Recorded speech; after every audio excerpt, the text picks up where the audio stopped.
राजस्थानचं एक सुनसान गाव रंगीलापूर, जिथे सदियोपासून होलीचा रंग कधी उडलाच नाही. एक खौफनाक राज आहे या गावाच्या हृदयामध्ये. इथे होली खेळणं का मना आहे हे कुणालाच माहीत नाही. फक्त एवढं माहिती आहे की रंगाचं नाव घेतल्यावर रक्तिकाचा साया वापस येऊन जाईल. आज होलीच्या पहिल्या दिवशी गावाच्या कोपऱ्या कोपऱ्यात एकच आवाज आहे, होली नाही खेळायची, नाहीतर ती वापस येईल. तुम्ही सगळे ग्रामवासींना सूचित केलं जातं की मागच्या वर्षासारखं या वर्षी पण होळी नाही खेळायची आहे. रंगांपासून दूरी ठेवा, नाहीतर रक्तिका येईल. भाऊ, हे रक्तिकाला होळीवरनं काय प्रॉब्लेम आहे आजपर्यंत कळालं नाहीये. होऊ शकते त्याला रंग्यावरनं ॲलर्जी असेल. अरे ते भूतनी आहे, तुझ्या ताईची मुलगी नाही ज्याला ॲलर्जी असणार. 2 मुलं भीतीने नजरे लपवत लपवत चोरी चोरी बोलत आहेत. त्यांच्या डोळ्यांत रक्तिकाचा खौफ साफ साफ दिसत आहे. एक गोष्ट तर आहे, रक्तिकाच्या चक्करमध्ये मी बाबांकडनं मार खायला वाचतो. ते कसं? बाबांनी मारलं तर गाल लाल होणार आणि लाल बघून रक्तिका येईल.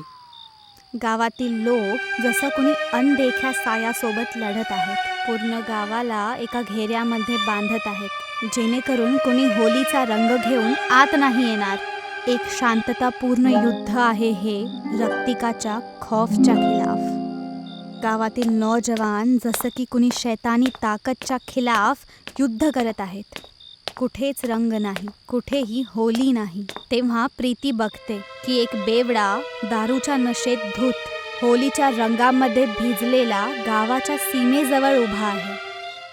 अरे थांब, गावाच्या सीमेला पार नको करू. काय हे गाव काय तुमच्या बापाचं आहे का? थांब, वरना रक्तिका येऊन जाईल. तर मी घाबरतो का? प्रीती त्या बेवड्याला थांबण्याचा प्रयत्न करते. प्रीती तिथेच थांबते. तिचे डोळे रक्ताने लाल होतात, जसं काय कुणी आत्मा तिच्या अंगात घुसलीये. ती त्याचा गळा दाबते आणि तो बेवडा जागीच मरून जातो. प्रीती बेशुद्ध होऊन जमिनीवर पडते. सर्व गाववाले एकत्र येतात. पाण्याच्या थेंबांमुळे प्रीतीला होश येतो. प्रीती, तुला काय झालं? तू त्याला का मारलं? मी नाही मारलं, मी नाही मारलं. बेवड्याची लाश पाहून प्रीतीचं हृदय भीतीने कंपन करतं. मी हे सगळं कसं करू शकते? मी काहीच नाही केलं. प्रीतीपासून लपून गाववाले चर्चा करतात. असं वाटतंय की रक्तिकाचा साया परत आलाय.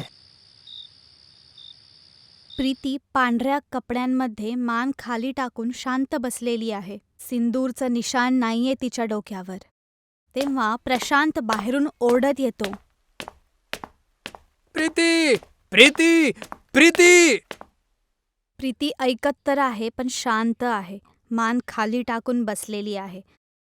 प्रशांत घरात येतो आणि बघतो की प्रीतीने पांढरे कपडे घातले आणि सिंदूर पण मिटवून टाकलंय. प्रीती, प्रीती, प्रीती. प्रीती शांत आहे. तू उत्तर का देत नाहीये? प्रीती रागात त्याच्याकडे बघते. तिचे डोळे रक्तासारखे लाल होतात. मला रंग आवडत नाहीत. हे सफेद कपडे का घातलेत तू? मी जिवंत असतानाही सिंदूर काढून टाकलं तू. मला रंग आवडत नाहीत. ठीक आहे, कलरफुल साडी नको घालू, पण सिंदूर तर लावून घे. जसंच तो सिंदूरचा डब्बा हातात घेतो, प्रीतीचा हात आपोआप मोठा होऊन ती डब्बी ओढून घेतो. मी बोलले ना, मला रंगांसोबत नफरत आहे. हे पाहून प्रशांतचं हृदय भीतीने कापतं. तो ओरडत ओरडत बाहेर जातो. अरे कोणी वाचवा, वाचवा. काय झालं भैया? घरामध्ये वहिनी आहे तरी पण का भीती वाटतेय तुम्हाला?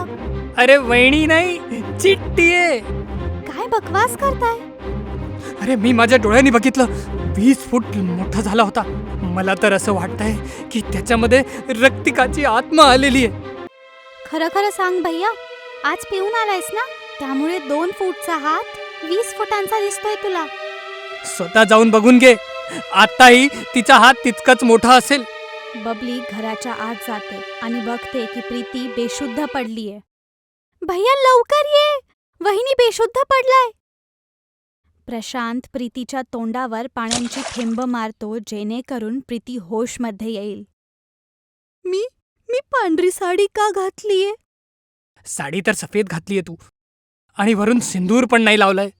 सॉरी, मला माहित नाही माझ्यासोबत काय होतंय. मला खूप अजीब वाटतंय. प्रशांत, बबली आणि त्यांचे माता पिता प्रीतीच्या या बदललेल्या व्यवहारावर चर्चा करत आहेत. मला तर वाटतंय की हिच्यामध्ये रक्तिकाची आत्मा आलेली आहे. सर्वात आधी त्या नशेलीला मारलं यानी. काल मला पण मारायचं मूडमध्ये होती, तरच तर आधीच तिने सिंदूर काढलं होतं. भैया, हे सगळं तुझं भ्रम आहे. माझा नाही, तुझा भ्रम आहे. जेव्हा तू तिचा खतरनाक रूप बघणार ना, तेव्हा सुद्धा भ्रम मिटेल. हां, जेव्हा पण ती डरावण्या रूपामध्ये येईल तेव्हा एक फोटो काढ. मला पण तर बघू दे. बाळा, टेन्शन घेऊ नको. मी लवकरात लवकर एका तांत्रिकला बोलून घेतो. तेच खरं सांगणार. बोलून घ्या, नाहीतर ही मला मारून टाकणार. गावात एक पेंटिंग कॉम्पिटिशन सुरू आहे, जिथे प्रशांत आणि प्रीती सुद्धा पाहुणे म्हणून आलेले आहेत. Welcome to our painting competition. आजच्या इव्हेंटमध्ये आपली क्रिएटिव्हिटी आणि रंगाचा जादू बिखेरा आणि घ्या एक शानदार इनाम. जसेही एक कंटेस्टंट कलरचा डब्बा उघडतो, प्रीतीची आंखे रक्ताने लाल होऊन जातात. सर्वजण भीतीने प्रीतीकडे बघतात. प्रीती त्या कंटेस्टंटला गळा पकडून मारून टाकते. प्रशांत तिच्या शैतानी रूपाचा फोटो काढतो. फोटोमध्ये प्रीती नाही तर एक भूतनीचा चेहरा दिसतो. प्रशांत, बबली आणि त्याचे माता पिता सर्वजण भीतीने थरथर कापत आहेत. घरी कोणीही कलर वापरू नका, नाहीतर ती मारून टाकणार. तिने मला स्वतः सांगितलं होतं की कलरवरनं तिचं नफरत आहे. हे कसं संभव होईल की कोणी कलर नाही वापरणार? अशात तर कुणाचं लग्नच नाही होणार. त्यामध्ये पण ते सिंदूर लावावं लागेल ना? काहीतरी उपाय काढावं लागणार. जर आपल्याला हे कळालं की हे कोणाची फोटो आहे, तर मग आपल्याला काहीतरी समाधान काढता येईल. एक माझा मित्र आहे ज्याचे पूर्वज राज परिवारामध्ये अभिलेखपाल होते. त्यांच्याकडे आत्ताही त्या लोकांची तस्वीरं आहेत. रक्तिकाची कहाणी पण खूप वर्ष जुनी आहे. जर हे तिची तस्वीर असेल तर मग आपल्याला कळणार. प्रशांत आणि त्याचे पिताजी बसलेले आहेत आणि लेखपाल त्यांना जुनी फोटोज दाखवतो. प्रशांत प्रत्येक फोटोला लक्षपूर्वक बघतो, परंतु त्याच्या फोनमधील फोटोला कुठलाही फोटो मॅच होत नाही. ह्याच्यातून काहीही तस्वीर नाहीये.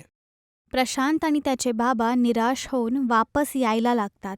तेव्हा लेखपाल आतमधून ओरडतो, बाळा प्रशांत, एक तस्वीर खाली पडलेली होती, जरा हे बघा. ते पाहून प्रशांत जोरात चिरकतो. अंकल, हेच आहे. ही कोणाची तस्वीर आहे? बेटा, हे रक्तिकाची तस्वीर आहे. हे पाहून सर्वांना खूप भीती वाटते. पूर्ण गावात खौफनाक घोषणा होते की रक्तिकाचा साया पुन्हा वापस आलाय. सर्व लोक सांभाळून राहा. कुणीही रंगाचा वापर करू नये. सिंदूर सुद्धा लावू नये. रंगीत कपडे सुद्धा घालू नये. सर्वांनी आपल्या घरवाल्यांना पांढरे कपडे घाला.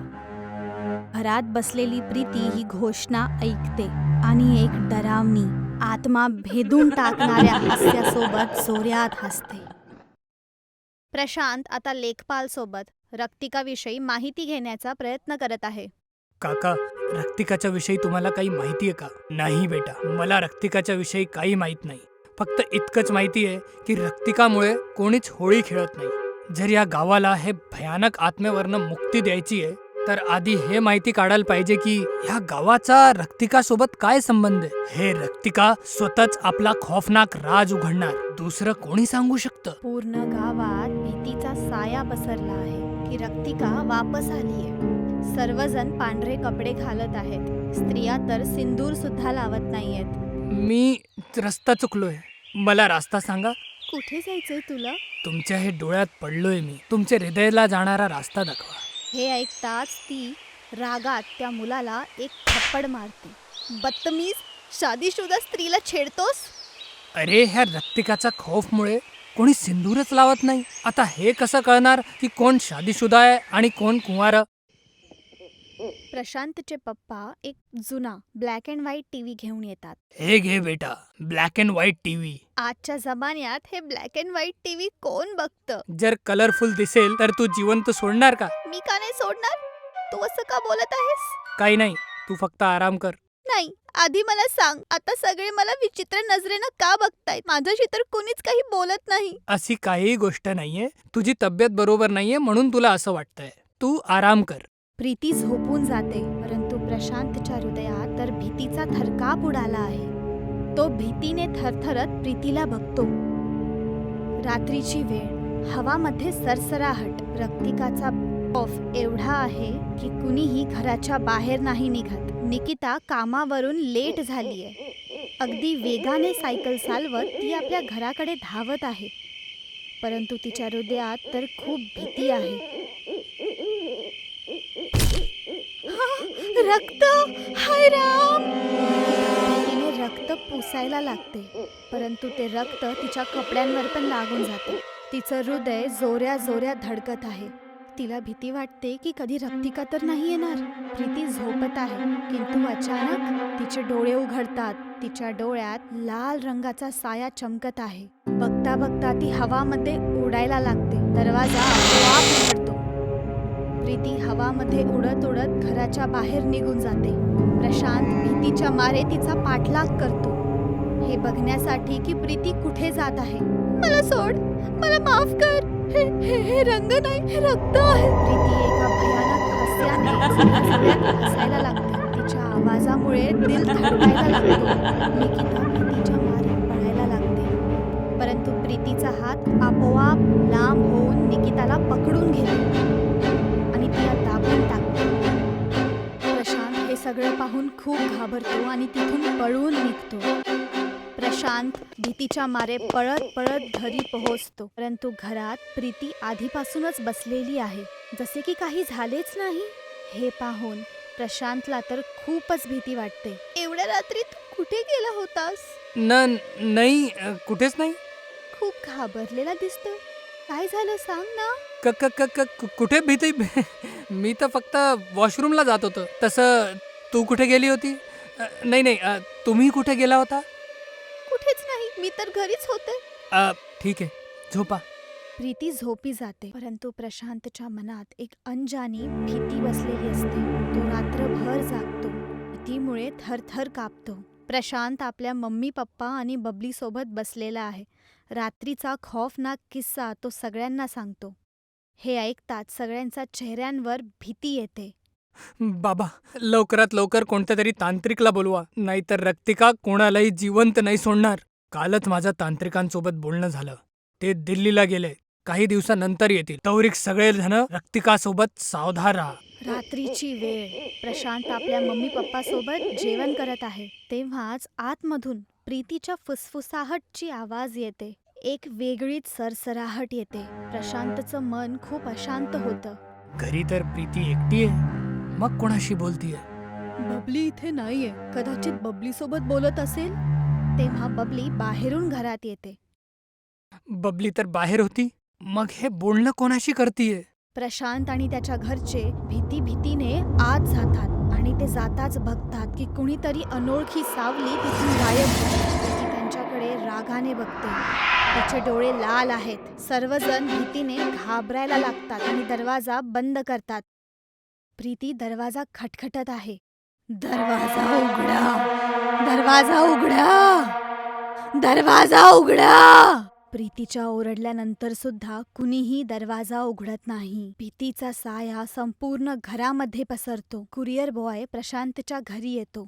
प्रशांत दादा, तुमचं कुरिअर आलेलं आहे. प्रशांतचा मित्र विजयने खूप दिवसानंतर काही गिफ्ट पाठवलंय. प्रीती सुद्धा त्याच्या शेजारीच थांबते. माहित नाही यावेळेस काय पाठवलंय. हे दरवेळेस काहीतरी अतरंगी पाठवतो. मकर संक्रांती आली आहे, त्याच्याबद्दलच काहीतरी पाठवलं असेल. जसंही प्रशांत बॉक्स उघडतो, त्याच्यामध्ये रंगबिरंगी पतंगे दिसतात. ते रंग पाहून प्रशांत एकदम अशांत होतो. प्रीतीचे डोळे पुन्हा लाल होतात आणि ती एका भयानक हसायला लागते. ती प्रशांतचा गळा दाबून त्याला हवामध्ये उचलते. कोणी वाचवा, कोणी वाचवा. तेवढ्यात तांत्रिकजी येतात आणि ते एक मंत्र वाचतात आणि प्रीतीवरती राग सोडतात. प्रीती प्रशांतचा गळा सोडून देते आणि तिथेच बेशुद्ध होऊन पडते. तुम्ही एकदम सही वेळेवर आलात, नाहीतर आज माझ्या प्रशांतचा जीव निघून जात होता. हो, हिने माझा खून पिळून टाकलं असतं. मी तुमचं परेशानी ऐकून लवकरच दिल्लीवरनं आलो. तांत्रिकजी, या रक्तिकाच्या खौफपासून आम्हाला वाचवा.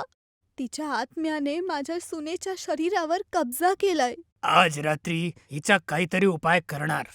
रात्रीची वेळ, थंड हवा आणि एक भयानक सरसराहट. तांत्रिक अग्नी लावतात आणि प्रीतीला त्याच्या समोर बसवतो. मंत्रोच्चारण सुरू होऊन जातं. रक्तिकाय महाभूताय नमः. क्षेत्रस्य मध्येश नाग्यच्छ. रक्तिकाय स्वाहा. रक्तिकाची आत्मा प्रीतीच्या शरीरामध्ये प्रवेश करते. ती एक शांतीतून तिथेच बस. कोण आहे तू? मी रक्तिका आहे. इथे का आलीये? काय हवंय तुला? मला राजा रुद्रसिंग पाहिजे. पण का? त्याचं रक्त पाहिजे. त्याच्या रक्ताने मी होली खेळणार. पण का? बदला. त्याने मला धोका दिला. इथे कोणीही राजा रुद्रसिंग नाहीये. तू जा. गावातील लोकांना परेशान नको करू. जोपर्यंत मी राजा रुद्रसिंग सोबत बदला नाही घेणार, मी नाही जाणार. जर तू नाही जाणार तर मी तुला बांधून घेणार. तू मला थांबवू शकत नाही. प्रीती बांधण्याचं ऐकताच तांत्रिकवरती अटॅक करते, परंतु तांत्रिक तिच्यावर राग फेकतो, ज्यामुळे ती बेहोश होते आणि खाली पडते. तांत्रिक रक्तिकाला एका ताबीजमध्ये कैद करतात. गाववाले खूप खुश होतात. आता तुमच्या गावातून रक्तिकाचा खौफनाक साया सदैवसाठी मिटला. सर्वजण खुशी मनवायला लागतात. तांत्रिकजी आपल्या घरी जातात तेव्हा ते ताबीज आपले आप तुटून जातं. रक्तिका आजाद होऊन जाते. प्रीती उठते आणि तिचे डोळे लाल होतात. ती तांत्रिकचा गळा दाबून त्याला हवेमध्ये उचलते. सांभाळून राहा गावातील लोक. गावात एक नाही, रंगीलापूरवर 2 आत्मांचा साया आहे. एक रक्तिका आणि दुसरं. तांत्रिक दुसरी आत्म्याचं नाव सांगणारच होता की तोपर्यंत त्याचा जीव निघून जातो. गाववाले भीतीच्या मारे थरथर कापतात. रक्तिकाला सोडून दुसरी कोणती आत्मा आहे हा भीतीदायक राज अजून सुद्धा गावामध्ये लपलेला आहे.